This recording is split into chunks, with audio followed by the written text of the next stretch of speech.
Hi everyone. So in this lecture we are going to go look at the time action option.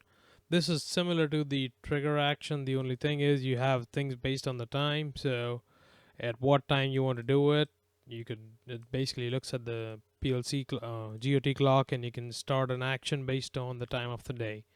You can do it for a bit, word, or you can play a sound if you want.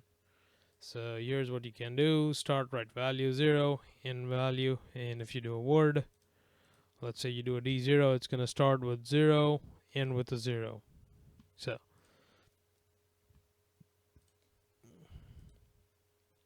and you have an end time. So if you do it, what this would do is it would end at 2 hours and start at 0 hours. So,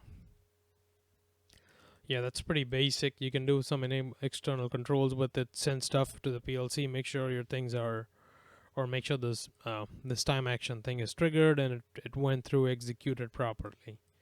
Outside of that, there is not a lot. It basically eliminates looking at a clock in the PLC. You can just use this to set up something in the PLC.